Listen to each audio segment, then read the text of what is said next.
Hello, hello everyone. Welcome to our Gamma course.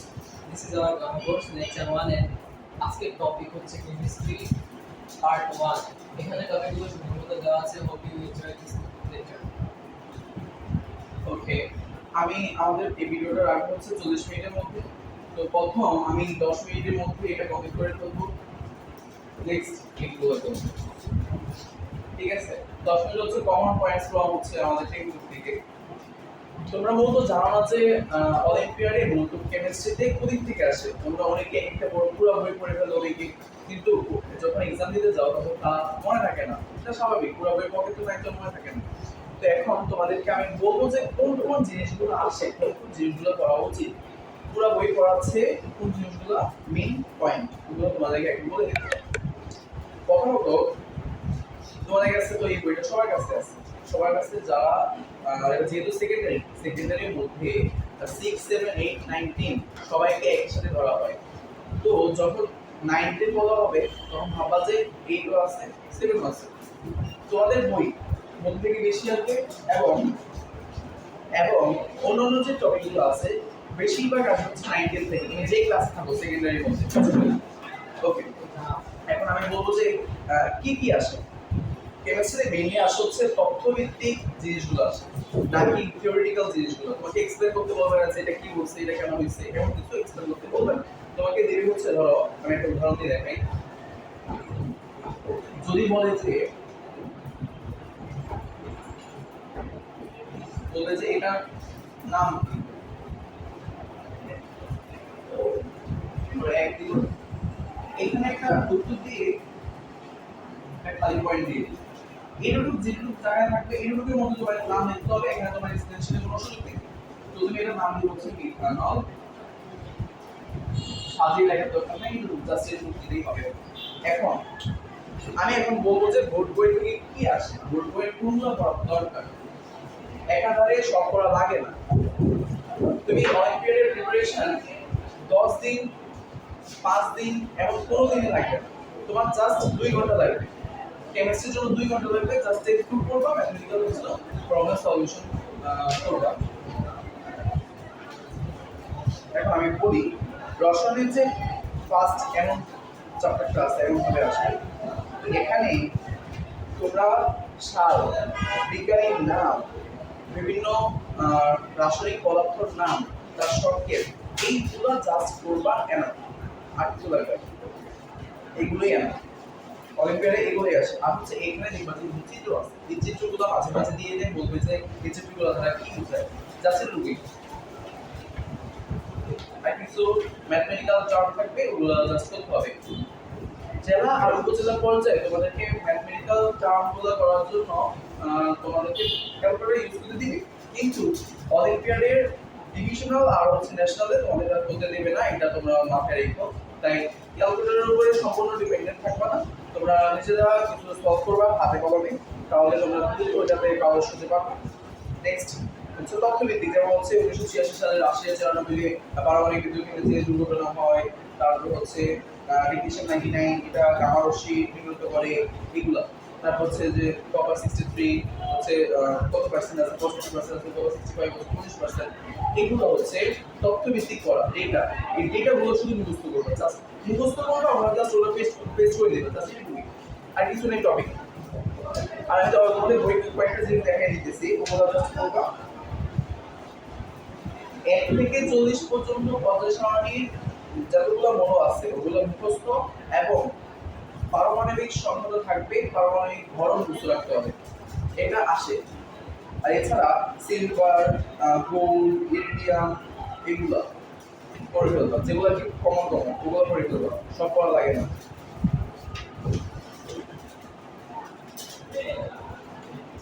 এটা হচ্ছে text বুকের মধ্যে আছে.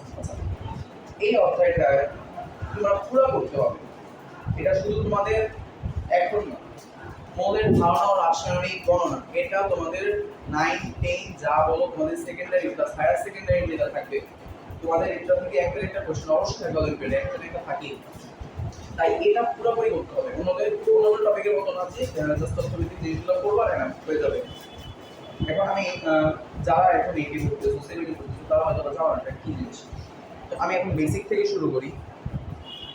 আর ক্লাসরুমে তোমাদেরকে একটা পিডিএফ দিয়ে দিব যেখানে নোট করা থাকবে, কিছু কিছু জায়গায় নোট করা থাকবে বা আলাদা করে দিয়ে দেবো যেগুলো ওইগুলো হচ্ছে মেইন জিনিস, এটা থেকে পুরো বই পড়া লাগে। ওকে, তো এখন আমরা যাই ম্যাথমেটিক্যাল জিনিসের দিকে যাই।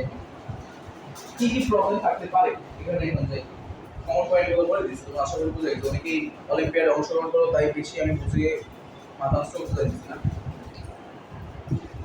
ম্যাথমেটিক্যাল প্রবলেম মেইনলি আমাদের বই থেকে এখন আমি শুরু করি। প্রথমে তোমাদের থাকবে হচ্ছে মূল সংখ্যা নির্ণয়ের দিকে আসে মাঝে মাঝে মূল সংখ্যা। এখন আমি বলবো যে মূল, অনেকে তোমরা যারা এই ক্লাস থেকে তারা জানো না, এটা যদি h2 হয় তাহলে এই পরিমাণ h2 মধ্যে যদি 6.023 × 10⁻23 অণু বা পরমাণু যাই বলো আয়ন এমন কিছু থাকলে এই পরিমাণের মধ্যে এটাকে বলবো এক মোল। ওকে, এক মোল বলবে। যেমন তোমরা বলো 12টি যদি থাকে, ডিম যদি 12টা থাকে তাহলে টাকা আমরা এক ডজন বলি, তাহলে এই পরিমাণ থাকতে হবে এক মোল। এটা একটি মূলত মোল বোঝায়। তো এটা হচ্ছে অ্যাভোগাড্রো সংখ্যা। এটা আমাদের তোমরা এখন পাবা না, অ্যাভোগাড্রো সূত্র আলাদা আছে, এটা হচ্ছে হায়ার সেকেন্ডারিতে। তো এই সংখ্যাটা মনে রাখবা 6.023 × 10⁻23 মোল সংখ্যা। তারপর হচ্ছে আয়তনের বিষয়, এই হচ্ছে শতকরা সংযুক্তি,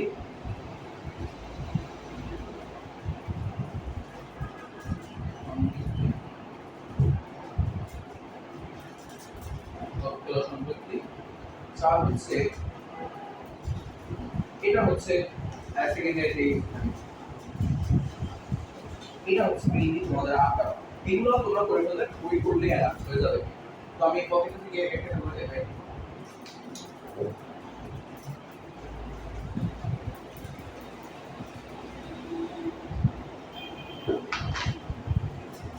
মোল সংখ্যা আমরা h2 নিলাম। h2 যদি হয় তোমাদের একটা রুম আছে, রুমে যদি h2 থাকে 10 গ্রাম, তাহলে মোল সংখ্যা হবে h2 কত মোল আছে তোমার রুমে সেটা বলতে হবে। কিন্তু এটা কিভাবে করবে দেখো, আণবিক ভর নামে একটা টপিক আছে, তোমরা প্রথমে পেয়ে যাবে। এখানে দেখো হাইড্রোজেন হচ্ছে পারমাণবিক ভর হচ্ছে 1, তো 2 আছে মানে হচ্ছে 2, পারমাণবিক ভর হচ্ছে 2। এখানে আণবিক ভর 2 পাইছি, 2 গ্রাম বললাম। এই 2 গ্রাম হচ্ছে 1 মোল, এটি হচ্ছে 1 মোল, বুঝছো? ইকুয়াল 1 মোল সমান 2 গ্রাম। তো 10 গ্রাম হবে কত? 10 গ্রাম সমান কত হবে? তো এটা লবিক নেবে যেভাবে করছো ওইভাবে করবে। 5 মোল মৌলিক হবে তুমি বলো জাস্ট একটু। এটা হচ্ছে মোল সংখ্যা নির্ণয়ের একটা ধাপ দিয়ে দাও। নেক্সট হচ্ছে আয়তন। আয়তনের দিকে যাই।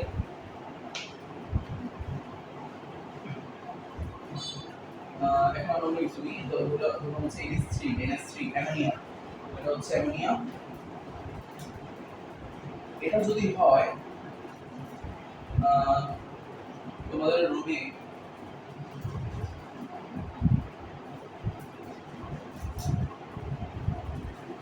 8 লিটার, এখানে লিটার আয়তন প্রকাশ করতেছে, ঘনমিটার এখানে লিটার আকারে প্রকাশ করে পেয়েছি আয়তন।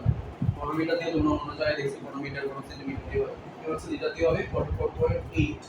যদি হয় এত লিটার যদি থাকে তাহলে এখানে কত মোল আছে এটাও থাকতে পারে, বা মোল সংখ্যা দিয়ে বলবে যে এখানে কত লিটার আছে আয়তন। আচ্ছা প্রথমে মোল সংখ্যা লিখে বললাম বা আয়তন। এখানে যদি 2 মোল থাকে এর মধ্যে প্রকাশ করে -3 2 এভাবে।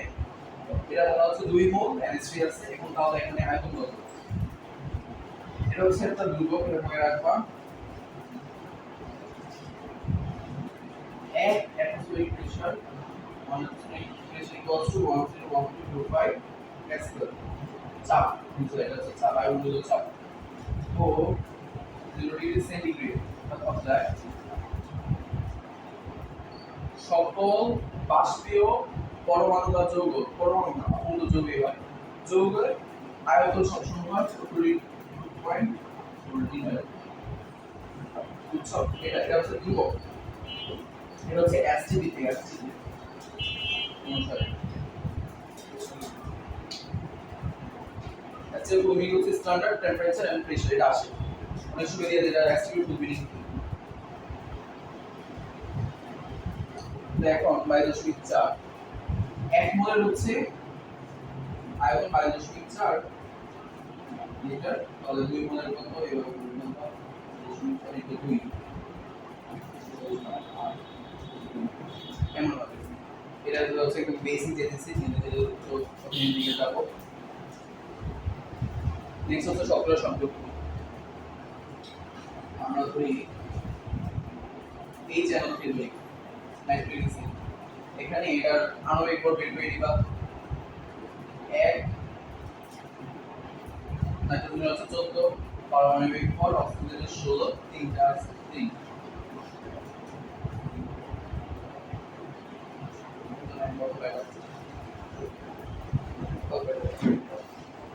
এখানে নিয়ে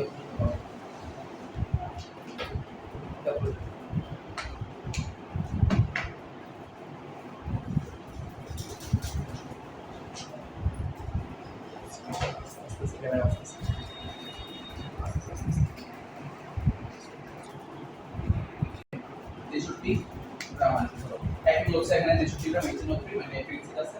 তো এখন আমি তোমাকে বললাম যে এখানে নাইট্রোজেন কত আছে, ঠিক আছে? নাইট্রোজেন কত পার্সেন্ট আছে এখানে, এই পুরো যৌগের মধ্যে নাইট্রোজেন কত পার্সেন্ট? তো নাইট্রোজেনের বিক্রিয়ার জন্য 63 গ্রাম হচ্ছে ধরুন 100%, ঠিক আছে? 100%। এখানে 14টা কি 14 হচ্ছে নাইট্রোজেনের পরিমাণ, তো 14 গ্রাম হবে কত? 63 যদি 100% হয় 14 কত হবে? এরকম জাস্ট বসাবো। এটা হচ্ছে 22.2%। এখানে এই যৌগের মধ্যে নাইট্রোজেন 22.2% থাকে সব সময়। এখানে যদি 63 গ্রাম না দিই বলতাম যে এখানে আছে হচ্ছে 40 গ্রাম নাইট্রোজেন, তাহলে এই সবটা সম্পূর্ণ সেম থাকবে সব সময়। 40 গ্রাম হলে কি হতো এটা বুঝি?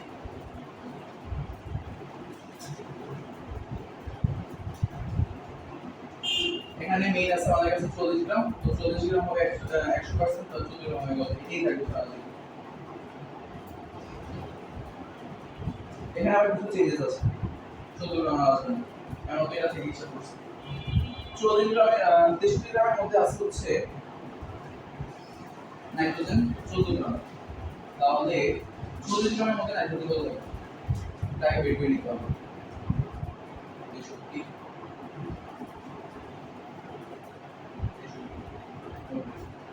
9.78 গ্রাম ব্লাড, এত গ্রাম হচ্ছে নাইট্রোজেন। তো 40 গ্রাম যদি 100% হয় 9.78 কত হবে? 9.78 40 গ্রাম। এখন দেখো যে সি একটু চিন্তা করো, এটা কখনো ঠিক হয় না 22.2, ক্লিয়ার? সত্য সংখ্যাটি কখনো চেঞ্জ হয় না। আচ্ছা এখন আমরা যাই একটু উচ্চতর টপিক, এটা হচ্ছে আমাদের বইয়ের এই তিনটা টপিকের থেকেই আসে মেইনলি সবসময়। এটা হচ্ছে তিনটা সূত্র দেখাই। বয়েলের সূত্র, তারপর হচ্ছে চার্লসের সূত্র,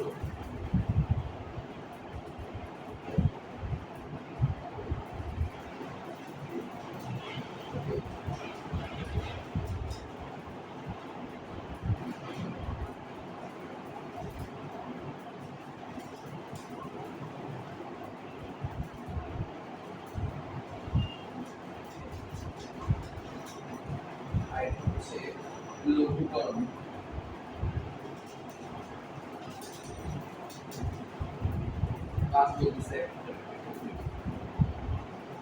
আর সম্পূর্ণ ক্লাস শেষ করার পর তোমাদের জন্য গুগল ক্লাসরুমে পেয়ে যাবে একটা লিংক, ওই লিংকে ঢুকবা, ওখানে একটা এক্সাম দিবা সম্পূর্ণ ক্লাসের ভিত্তিতে, যারা শিখানো হয় ওই ভিত্তিতে একটা এক্সাম দিব ওখানে সবার জন্য। বিভিন্ন মার্ক থাকবে, একটা মার্ক আমরা নিজেদের থেকে বলবো, আমাদের মার্ক বলবো না, প্রত্যেকটা আরেকটু হচ্ছে সেগুলো মার্ক। তো ঘনমাত্রা একটা কিছু বলা হয়নি। ঘনমাত্রা হচ্ছে, ধরো এটা যদি একটা বিকার হয়, বিকারের মধ্যে যদি একটু যদি পানি থাকে, এখানে ধরো লবণ রাখলে, লবণ হচ্ছে NaCl, এটা হচ্ছে করে দ্রবণ।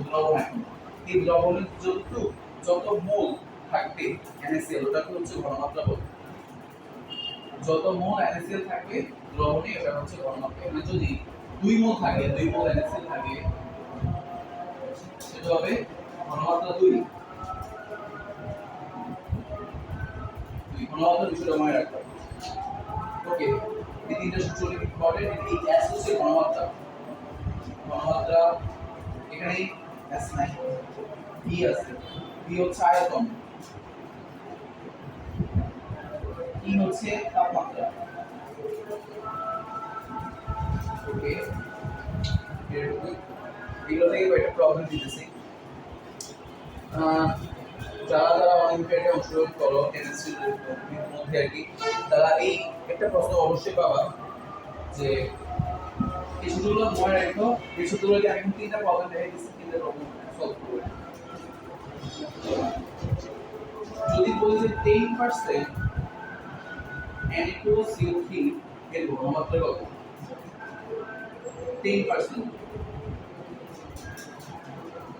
এটার ইম্পর্টেন্স বলি, এমন একটা প্রশ্ন এই কয়দিন আগে চট্টগ্রাম ডিভিশনে আসছে এই প্রশ্নটা।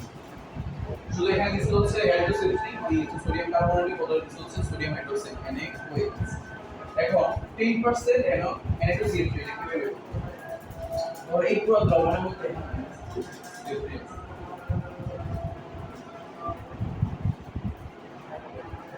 আমার লাগে এখানে কত মোল আছে, এটা হচ্ছে ঘনমাত্রা। Na2CO3 10% মানে কি? 1000 ml, 1000 ml এর মধ্যে মানে 1 লিটারের মধ্যে 10% আছে। 1 লিটারে 10% কত? 100 ml। এই 100 ml বা আমরা যদি গ্রামে লিখি, এখানে 100 গ্রাম Na2CO3 আছে এই দ্রবণের মধ্যে। এই বলে দিয়েছে 10% দ্বারা এটা বোঝায়। তো 100 গ্রাম আমাদের এখন বের করতে হবে যে 100 গ্রাম সমান কত মোল। তো Na2CO3 আণবিক ভর আগে বের করে নিই। 2 × 3 প্লাস C হচ্ছে 12, 16 × 3 6 গ্রাম, হবে হচ্ছে 1 মোল। 1 মোল হচ্ছে এত গ্রাম, 106 গ্রাম। 1 মোল 100 গ্রামে কত মোল? এটা হিসাব হবে। ওটাই হচ্ছে ঘনমাত্রা। আমাদের লাগে মোল সংখ্যা। ওকে, এটা হচ্ছে 0.94 মোল। এটা হচ্ছে আমাদের ঘনমাত্রা। 14% Na2CO3 এর ঘনমাত্রা এটা। ওকে, এই হচ্ছে একটা প্রবলেম। নেক্সট একটা প্রবলেম আছে।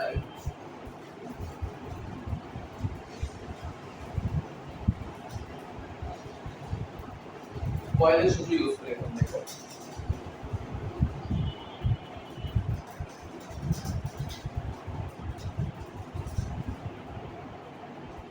এখানে H2 আছে, এটাকে চাপ দিচ্ছি হচ্ছে ধরো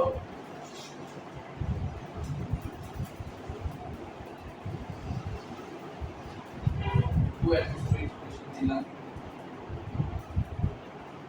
চাপ দেওয়ার পরে ধরলাম এমন হলো। আয়তন ধরো এখানে ছিল 3 লিটার যদি থাকে, চাপ দেওয়ার পরে হয়ে যাবে ধরো 2.5 লিটার যদি হয় চাপ দেওয়ার পরে। তো এখানে এখন আয়তন তো পাইছি, চাপ পাইছি, এখানে চাপ কত প্রয়োগ হবে বাইরের দিক, বাইরের দিক থেকে কত প্রেসার পড়বে, এখন কত প্রেসার দিতেছি বিকারের মধ্যে। এখন এটা লিখবো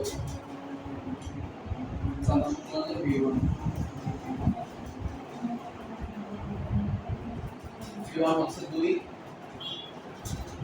হচ্ছে এটা হচ্ছে V1, এটা হচ্ছে V1, এটা হচ্ছে V2, 2, 2.5, এটা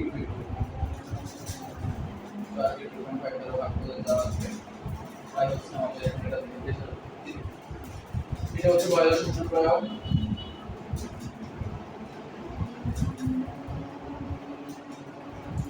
আচ্ছা হচ্ছে যদি এখানে গ্যাস ওই এসটি রাখলাম এই এরিয়ার মধ্যে থাকে বেসিক এরিয়ার মধ্যে, এখানে যদি তাপ দিই তাহলে এটা এখন তাপ দিলাম ধরো T1 equals to 20 degree Celsius দেওয়া হলে V1 অ্যাকচুয়ালি থাকে 2 লিটার। তারপর প্রথমে 20 ডিগ্রি ছিল, এখন দ্বিতীয়ত তাপ বাড়িয়ে দিয়ে দেওয়া হলো, তাপ বাড়িয়ে দিয়ে যেগুলো 30 ডিগ্রি নিয়ে নেওয়া হলো। এটা আরো প্রসারিত হয় তাপ দেওয়ার মধ্যে বাষ্পীকরণ প্রসারিত হয়। এখন এটা V2 কত হবে? এটা V2 দেখো V1 বাই তাপ শূন্য V2 T1 by T2 2V V2 power T1 হচ্ছে 30 এখান থেকে V2 বের করে নিতে হবে। জাস্ট V2 হচ্ছে সালসিয়াস সূত্র প্রয়োগ। নেক্সট ব্যালেন্সিং থেকে প্রশ্ন আসে।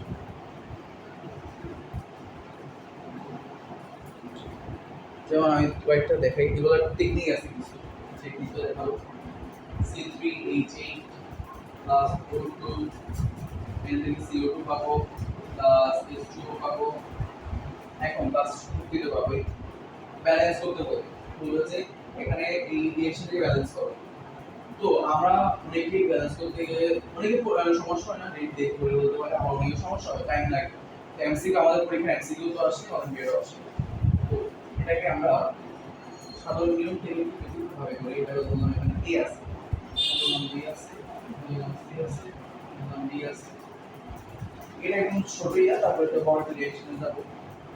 প্রথম নিব কার্বন হাইড্রোজেন অক্সিজেন আছে, কার্বন হাইড্রোজেন অক্সিজেন এই তিনটি এখানে কার্বন আছে এখানে 3 3 আর নেই কার্বন এখানে আছে 4 সি হাইড্রোজেন আটটা আছে 8 হাইড্রোজেন এখানে 2b oxygen 2b 2c d plus d একটা অক্সিজেন যদি 2c কমপ্লিট অক্সিজেন। এখন এখানে তোমার সুবিধা অনুযায়ী a বা c যে কোনো একটাকে a বা d দিব, একটাকে এক ধরে নিবে। a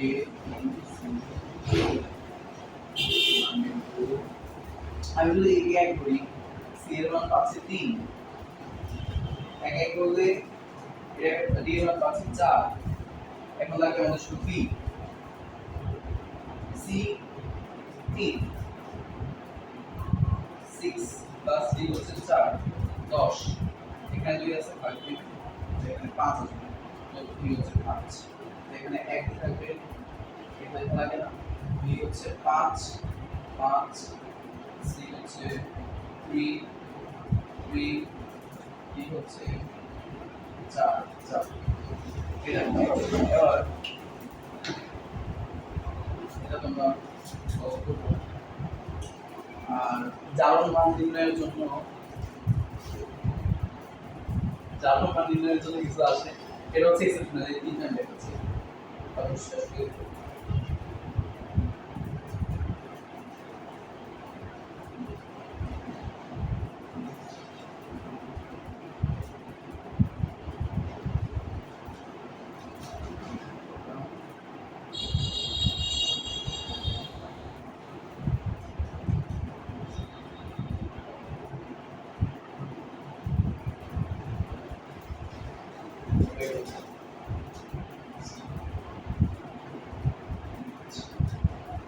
নেক্সট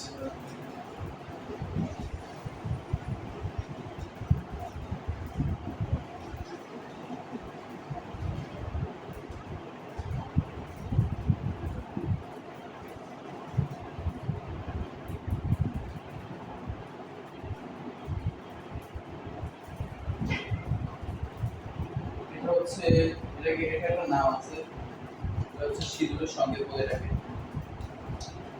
এটা হচ্ছে পারক্রমিক অক্সাইড।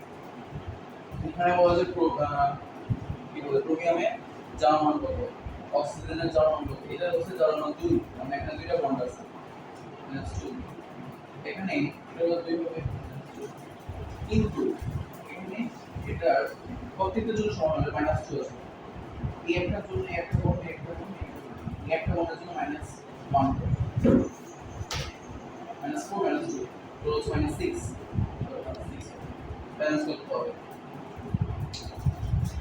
ওকে, নেক্সট যাই, এটাতে অক্সিজেনের এখানে ভিন্ন ভিন্ন হবে, এখানে হচ্ছে 2 -2 এই একটার জন্য -1, এটার জন্য -1, তো এখানে হচ্ছে প্লাস সালফারের ব্যালেন্সের জন্য 6 +6 সালফার।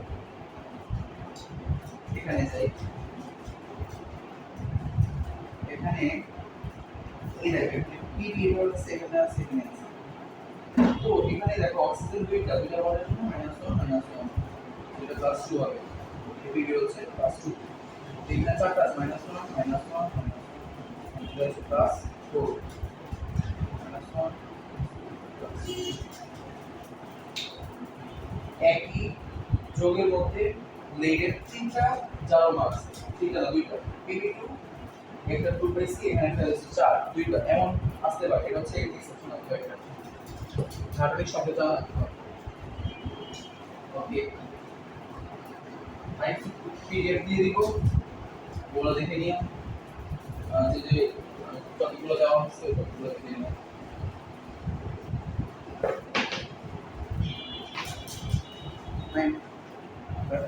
আর কতগুলো রিঅ্যাকশনের জিনিস দিয়ে দিব, প্লাস হচ্ছে সাধারণ সংকেত দিব কতগুলো, যেমন ব্লিচিং পাউডার, ফিটরি, এগুলো।